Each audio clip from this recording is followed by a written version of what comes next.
There is something coming for you, not from outside, not from some distant force orbiting your life at a safe, impersonal remove. It is coming from the deepest interior of your own existence, and it has been building toward you with surgical, unhurried precision for longer than you have been consciously aware. This is not a warning you will find on any news channel. There will be no announcement, no alarm, no one will call you to say it is time. That is the nature of what is approaching. It moves beneath the surface of ordinary awareness. It has always moved there. But something is shifting in the architecture of this moment, cosmically, personally, collectively, and the approach is accelerating. You need to understand what is coming before it arrives, because the ones who are unprepared will miss it entirely. Stay with me. There is a configuration overhead right now that ancient skywatchers would have recognized immediately. We are deep inside a Saturn-Neptune cycle that is completing its final, dissolving degrees, a conjunction that last culminated in 1989, the year walls fell and entire worldviews collapsed overnight. The structures that defined how people saw reality simply ceased to hold. What replaced them was not chaos, it was clarity, but only for those who were prepared to receive it. Now we are here again. Saturn is the architect of form. Neptune is the ocean of the formless. When these two forces merge at critical degrees, and we are approaching that merge with mathematical certainty, something profound occurs in the interior life of attuned individuals. The veil between what you have been living and what has actually been orchestrating your life becomes tissue thin, almost transparent. And through that thinning membrane, a meeting becomes possible that was never possible before. The meeting with your own deeper intelligence. The meeting with the architect of your story. This is what is near. This is what is coming. And before you dismiss this as metaphor, I need you to understand something absolutely clearly. This is a real encounter. Not imagined, not constructed. A genuine recognition that will reorganize your understanding of every experience you have ever had. Every confusion, every detour, every door that slammed in your face at precisely the wrong moment, everything is about to make sense. But first, you need to understand who gets to have this meeting and why. Not everyone will. That is the uncomfortable truth you need to sit with before we go further. The meeting with your inner architect is not granted by grace to every soul wandering through this window of time. It is accessed through a very specific quality of attention, a very specific relationship with pattern. And you have either been cultivating that relationship your entire life, or you have not. Here is how you know which category you occupy. Cast your mind back, not to last week, not to last year. Cast it all the way back to when you were young, before the world convinced you that your observations were unreliable. You noticed things that others walked past without a second thought. You felt the weight of timing. You questioned why certain people arrived in your life precisely when they did. You turned coincidences over in your hands like strange coins, examining their surfaces, knowing, in a place beneath language, that they were not coincidences at all. You asked why, constantly, obsessively. About choices, about feelings, about the strange magnetic pull you felt toward certain paths and the equally strange resistance you felt toward others that the world called sensible. You felt guided by something. You could not name it. You could not prove it, but its fingerprints were everywhere, and you saw them when others could not. That is not a pathology. That is a signature. That is the mark of a soul that has been in contact, however faintly, however intermittently, with the intelligence that has been managing the deeper current of your life. And now that intelligence is preparing to meet you face to face. Let me tell you why it is happening now. There are 3 reasons, and you need to understand all 3. The first is historical. We are at a civilizational inflection point that occurs approximately once every 500 years. The last time the outer planets aligned in this particular pattern, Saturn dissolving into Neptune, while Pluto pressed through the final degrees of Aquarius and into the opening breath of Pisces, entire empires reorganized. New cosmologies replaced old ones. The Hermetic tradition calls these moments the Great Reckonings. Periods in which the veils between the visible and invisible worlds grow thin enough to permit direct communication between surface consciousness and what lies beneath it. You are alive in one of those moments. This is not metaphor. This is sky mathematics. It is orbital law. The timing of your birth placed you here in this window for a reason. And the inner intelligence that has been guiding your path has been constructing toward this moment since before your first memory. The second reason is personal. You have accumulated enough life experience for the pattern to become visible. This is crucial. The inner architect works across long timescales. It seeds experiences, difficulties, encounters, losses, redirections that only reveal their meaning in retrospect. If you are young, the pattern is still being laid, and you cannot yet see the whole of it. But if you have lived through enough cycles, enough beginning and endings, enough arrivals and departures, enough moments where you were absolutely certain you were failing only to discover years later that you were being positioned, then the architecture is now legible to you. You can see it, and seeing it changes everything. The third reason is this. You are watching this video. I say that not as flattery, I say it as a diagnostic. The soul that is approaching the meeting with its inner architect develops a specific gravitational pull toward content, encounters, and conversations that confirm what it already senses. You did not arrive here by accident. The intelligence that has been guiding your life guided you here too to receive this. At precisely this moment, before the meeting that is coming, sit with that for a moment. Now I need to tell you about the test. Every threshold has a guardian. Every real meeting is preceded by a period of preparation that is, in its own way, a form of ordeal. And the ordeal before this particular meeting is unlike anything you might expect, because it does not arrive as a storm. It does not announce itself with drama or urgency or even obvious difficulty. It arrives as silence. At some point before the meeting, and some of you are in this phase right now, life goes still. The signs that used to come so reliably begin to quiet. The synchronicities thin. The dreams that carried clear messages become murky or absent. The sense of movement, of being guided forward, plateaus into something that feels disturbingly like stagnation. You begin to wonder if you misread everything. You begin to wonder if the intelligence you sensed was a story you told yourself in darker times, a coping mechanism, a beautiful lie. This is the test, not of your intelligence, not of your worthiness, of your trust. The inner architect goes quiet before the meeting to see what remains when the confirming signals are removed. Because what remains, the quiet, stubborn, inexplicable certainty that something real is operating beneath the surface of your experience, even when you cannot feel it, that is the foundation on which the meeting must be built. Faith that was not earned through evidence, not belief propped up by synchronicity. Something older and more foundational, the knowing that persists when nothing confirms it. Those who fail the test do not fail permanently. They simply need more time in the pattern before the meeting becomes accessible to them. There is no judgment in this. The architect is not punishing them. It is waiting for the soil of their inner life to become ready to hold what the meeting will plant. But for those of you who are in the stillness right now, who feel the quiet and the stagnation and the peculiar flatness of a life that seems to have paused, I need you to hear this clearly.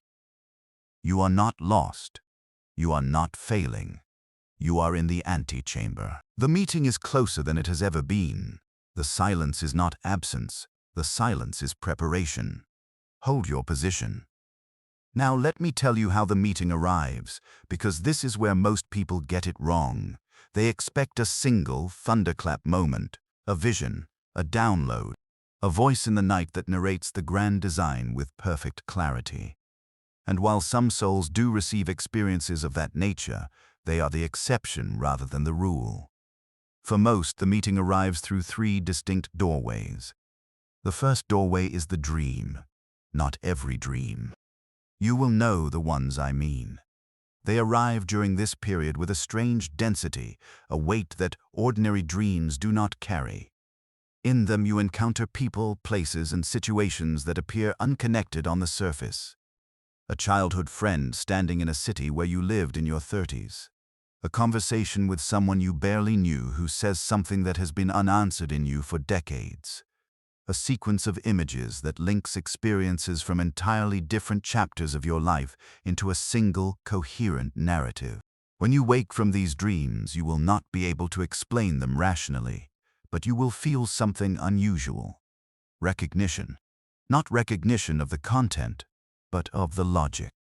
The deep underlying logic of your own story, the connective tissue between experiences that appeared random, suddenly visible. The architect is giving you a first glimpse of the blueprint.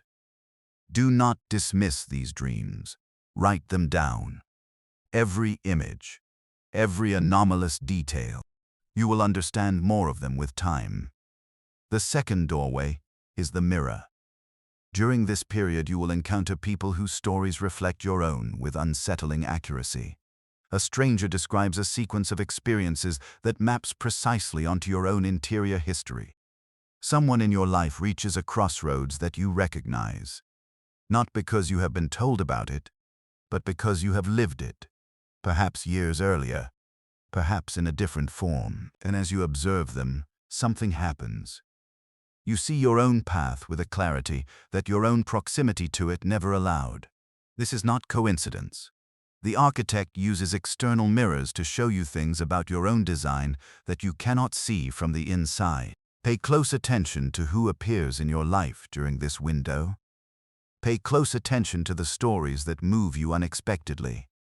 Something in those stories is also the story of the intelligence that has been managing yours. The third doorway is the certainty. Cast your memory back over the pivotal decisions of your life. Not the ones you deliberated over endlessly, the other ones. The moments when the rational analysis pointed clearly in one direction and something in you, something quiet, something without argument or explanation, simply chose differently. Against advice, against comfort, against all visible evidence of why that choice made sense. How many of those choices, in retrospect, were exactly right? That quiet certainty was not instinct in the animal sense, it was communication. It was the inner architect, your own deeper awareness, operating at a scale of comprehension that your surface mind cannot match, transmitting directional information through the only channel that bypasses the noise of reasoning. The felt sense of absolute knowing. The meeting is the recognition that this voice has been speaking to you your entire life, that it was there in the anomalous choices, in the near misses that felt devastating and turned out to be protection, in the sudden losses that cleared space for what needed to arrive, in the seemingly wasted years that were never wasted at all, but were the exact environment in which the capacities you most needed were being built. This recognition, this is the meeting. Not a single event, but a cascading realization, a light that, once lit, cannot be extinguished. And this brings me to perhaps the most important threshold of all. The belief you must release before the meeting can complete itself. Every one of you is carrying a version of the same wound, the wound of the lost years. The chapters you spent in confusion, in circling, in what felt like profound spiritual and personal failure, the periods where nothing seemed to be happening and you could not explain why you had not achieved what others around you seemed to move toward with effortless momentum. The time you spent in the desert. You believe in some register that you may have never fully surfaced, that those periods were mistakes, that you were broken during them, that they represent a deficit in your story that you have been compensating for ever since. You could not be more wrong. The desert periods were not punishment, they were not evidence of your inadequacy. They were the most intensive phases of construction the architect ever initiated in your life.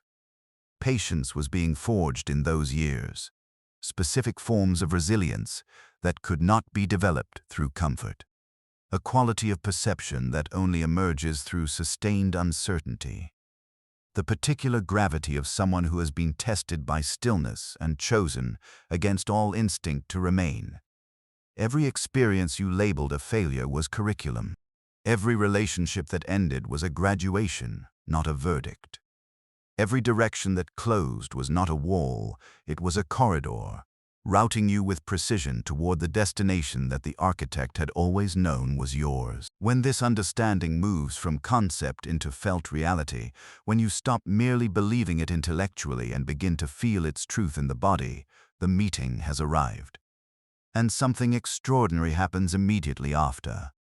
You stop being a passenger.